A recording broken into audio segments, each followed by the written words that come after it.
Hey skiers, it's Bob with SkiEssentials.com. Welcome to our 2026 ski test. We got a Volkl Mantra M7W for you today. This is the same ski as the Secret 96 that came out last year, so it does get the most recent construction updates from the Mantra line.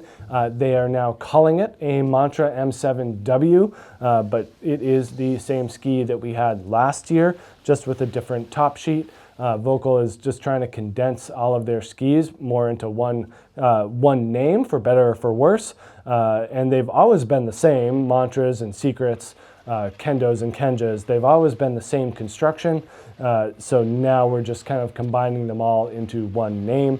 The W's will receive a different top sheet color and shorter available lengths, but other than that, this is the same as a Mantra M7, and it all starts with a burly construction. Very strong skis, very capable performers, mix of poplar and beech in the wood core. We get their latest tailored Titanal frame technology, tailored carbon tips. This inlay really helps with turn initiation, keeping swing weight low, and not being overly demanding. So a nice crisp entry into the turn, and then the tailored Titanal frame works really well at keeping your edges firmly engaged in the snow and leaves the central portion of the ski a little bit more unencumbered by that metal, able to flex a little bit more, adding some soft snow performance to the mix. But we've always found that these things just excel so much in firm snow and carved turns that the soft snow is almost an afterthought. It does it. You do have to work a little bit harder to get that versatile all-mountain performance. It works better if you let it run as opposed to trying to be more playful. And that's fine. It's just a difference of style and ski preference, really.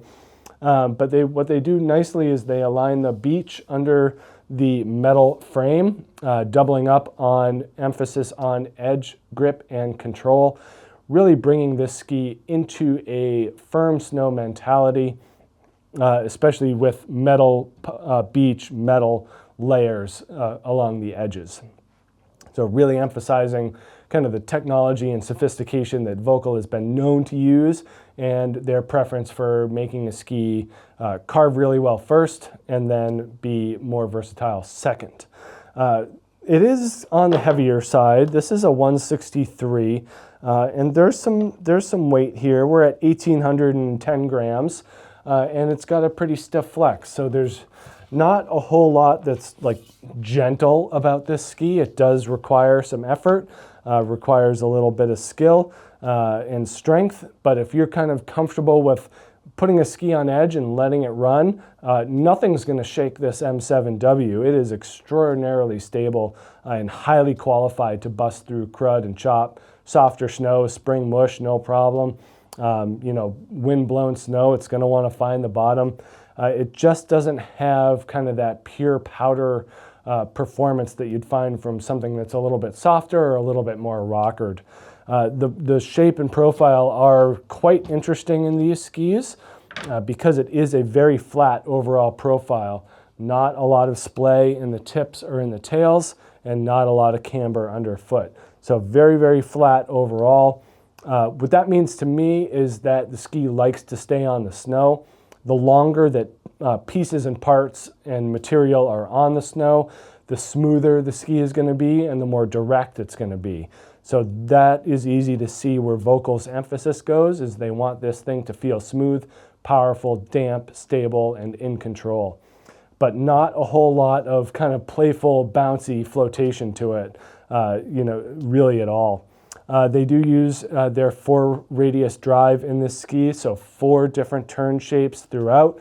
Really all that means is that you're able to vary your edge angles with ease. That, combined with the flatter overall profile, really allows the skier to dictate shape, style, and speed just more naturally. It's not like you can hook into this longer radius turn in the forebody if you're just feathering your edges. If you want to stand over the center and make more short swing carves, you can do that. And if you want to let it run, it just feels more stable and smooth overall. So it's a really just intuitive way of being able to shake it up and make different style turns even within the same turn. So you can really kind of feather the edges. And a lot of that capability is due to the flatter overall profile. If there was more camber in the ski, if that camber was higher, it would be a lot harder to push through and to vary the turn shapes and styles. So a very good mix of radius and camber in this ski, or lack thereof, however you want to say it.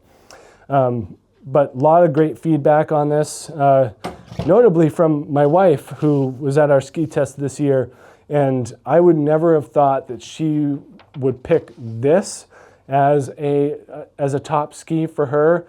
We spend most of our time kind of in the trees and being more adventurous.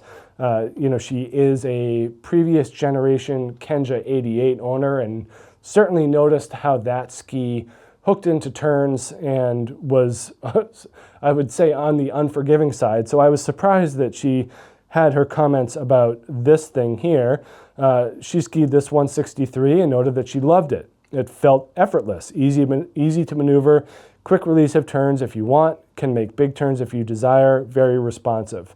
And in all honesty, we didn't even talk about this ski until after she skied it. So she came up with that stuff all on her own. I had no input there.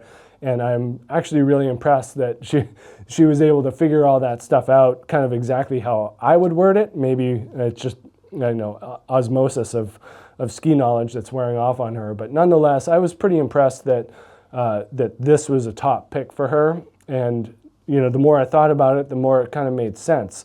That flatter profile doesn't just hook you and bring you to different areas of the turn. It's very much up to you to dictate the turn shape, style, and smoothness. So makes sense in the end, and a really good ski for a strong skier, expert skier who wants kind of the pinnacle of performance. It's just a little bit tough in tighter turns, bumps, stuff like that, where you need to flex the ski because it is pretty stiff and pretty heavy.